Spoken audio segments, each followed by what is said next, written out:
Bonjour à toutes et à tous et ravi de vous retrouver pour ce nouveau numéro du 100% Quintet. C'est le dernier de l'année 2022. J'espère que vous aurez passé une très bonne année avec plein de gagnants également. Et on va essayer de finir sur une très bonne note pour ce 100% Quintet. D'ailleurs, n'hésitez pas à lâcher un pouce, lâcher également un petit partage, un petit commentaire de vos pronostics ou de votre saison 2022 hippique. Ce sera avec grand plaisir qu'on regarde un petit peu ces commentaires, nous de notre côté, du côté de la rédaction du Paris Turf. Et on va démarrer cette étude du 100% Quintet avec la 6e épreuve du programme, donc ce samedi 31 décembre. C'est le prix de Nozay, des concurrents qu'on connaît bien, des 8 à 10 ans. C'est des vieux tontons, 16 partants au départ. Et regardons d'ailleurs la liste des différents partants. À commencer par le numéro 1, c'est Destrier d'Or, un cheval qu'on connaît bien également dans la catégorie des réclamés et qui ici monte un petit peu de catégorie. Eden de Liton, le numéro 2, a bien terminé. Ça a été les bonnes notes d'ailleurs dans plusieurs réclamés. Etna du Lupin revient aux 3 clés. Attention probablement à lui avec Damien Beaune qui met un emoji vert.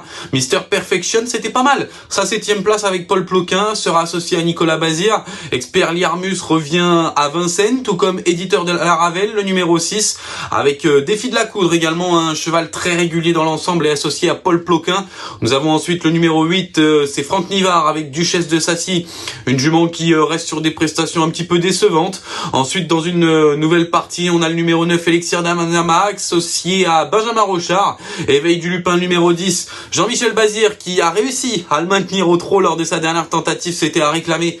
Ici, il monte un petit peu de catégorie. Écume de Fureté fait partie des possibilités, tout comme Racing Rib, le numéro 12, Emblème Castelet est pourvu d'un émoji vert de la part de Guillaume Gillot. Et enfin, Étienne Os de chez nous est un outsider, tout comme Durkee Ever, le numéro 15, ou encore le numéro 16, Sir Henry Hill, qui revient ici sur l'hippodrome de Vincennes, qu'il avait foulé notamment l'année dernière. On a fait l'étude de ces différents partants. Désormais, place à l'étude de ce Quintet Plus et faire le papier.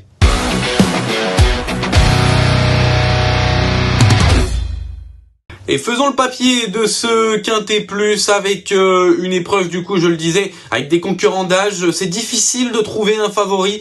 Je suis parti sur le numéro 13. C'est Emblème Castelet, un cheval associé à Eric Raffin pour l'entraînement de Guillaume Gillot. Déjà, il y a une première chose qui m'interpelle, c'est l'émoji vert de Guillaume Gillot qui joue souvent le jeu. Eric Raffin également appelé à la rescousse. C'est un cheval qui effectue certes sa rentrée, mais qui a montré quand même des moyens. Il est associé à Eric Raffin avec qui il a un très bon tandem. 11 courses, 4 victoires, 4 places, vous voyez la statistique s'afficher.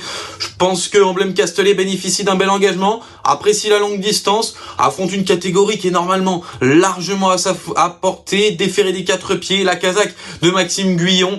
Je pense qu'il y a beaucoup d'atouts pour lui dans une course où ça peut être un petit peu tactique avec des chevaux fatigués. Lui, il peut pourquoi pas aller devant. Emblème Castelet, ce sera mon timide favori dans cette épreuve. Face à lui, le numéro 12, c'est Racing Rib, un concurrent étranger entraîné par Johann Untersteiner. Revoyons d'ailleurs sa dernière tentative. C'était sur l'hippodrome de Beaumont-de-Lomagne, dans lequel il se classait 2e dans le Grand Prix d'Inavena Mesagri-Durand, pardon. C'est le 4 décembre dernier. Il avait pris la tête dans le dernier tournant à Diabolo. Et puis il avait longtemps fait illusion ce jour-là, ce Racing Rib, échouant de peu pour le succès face à un super cheval que vous allez voir finir à l'extérieur. Fakir Mérité. Racing Rib, c'est un cheval qui est très sérieux, qui fait toutes ses courses, qui est peut-être plus tranchant sur des courtes distances, mais c'est un cheval qui est vraiment très sérieux. Il a déjà bien fait sur la longue distance de Vincennes. Je vois vraiment une belle possibilité associée à Gabi Gelormini qui avait le choix de plusieurs drives, et il a choisi ce numéro 12 Racing Rib. Avant le coup, je vois vraiment une belle chance pour au moins terminer dans les 5 premiers de cette épreuve. Ensuite, je tente un petit coup de poker. C'est le numéro 5, Expert Liarmus. D'ailleurs, on va le voir également en action. C'était lors de sa victoire sur l'hippodrome de Cordemais. C'était le 27 novembre dernier. Expert Liarmus était associé ce jour-là à Mathieu Mottier. Et vous le voyez, dans le dernier tournant, il progresse en ayant eu un super parcours ce jour-là. Il vient battre d'ailleurs plusieurs concurrents, à commencer par Dewey Locagne, Drop de Liton également, éditeur la Ravelle et Défi de la Coudre était 4 et 5e, donc il avait battu des concurrents qu'il retrouve ici. Expelliarmus, associé à David Thomain, qui est très en forme, un cheval qui revient sur l'hippodrome de Vincennes, où il avait plutôt réussi honorablement au cours des quelques années dernières. Je pense que voilà, il est dans sa catégorie, il a pas une marge de folie, mais c'est un cheval qui va partir vite, qui va se placer, qui va avoir le bon parcours. S'il arrive à avoir que 4 ou 500 mètres, je pense qu'il sera bien meilleur. Ici, c'est un lot que à sa portée. Il doit terminer au moins dans le quintet plus de cette épreuve. Expert Yarmus, il fait partie des possibilités, on peut le dire, dans cette épreuve. Le quatrième favori dont je suis parti, c'est le numéro 11, Écume de Fureté. On va d'ailleurs voir une dernière prestation. C'était le 4 novembre dernier où il terminait 5e dans un lot qui était nettement plus relevé sur l'hippodrome de Vincennes. C'était sur 2100 mètres. C'était Far West du Rip qui s'imposait. Fête d'Hervad et Tournelle Mourier, Fusée des Veaux prenaient les 4 premières places. Et là, Écume de Fureté se montrait valeureuse. Elle terminait 5e, courageusement, après avoir eu un bon parcours associé à Alexandra Brivard. Là, on redescend un petit peu de quelques étages. Elle affronte uniquement ses aînés. Il n'y a pas de cadet dans cette course. Elle bénéficie d'un super engagement. Alexandra Brivard lui renouvelle sa confiance. Faut oublier sa dernière tentative au trot monté. Ça s'est pas bien passé ce jour-là. Avant le coup, elle est très régulière. Elle a besoin d'un bon parcours. On la connaît bien, mais comme beaucoup de concurrents qu'elle trouve ici, je pense qu'elle fait partie des possibilités.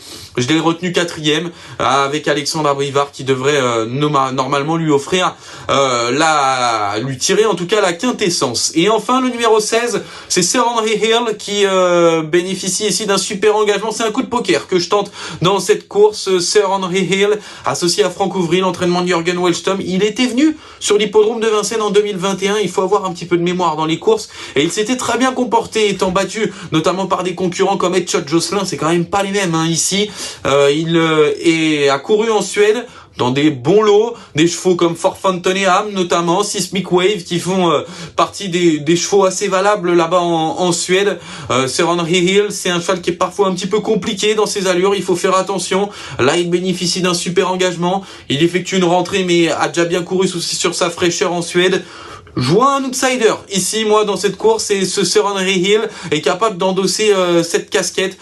Je pense qu'il fait partie des outsiders comme beaucoup de concurrents qu'on aurait pu retenir. On va pas tous les citer évidemment, mais Sir Henry Hill, il est capable de terminer 4/5e de ce style d'épreuve. Et d'ailleurs, vous allez voir le résumé avec mes choix de ce 100% Quintet Plus, le dernier de l'année 2022.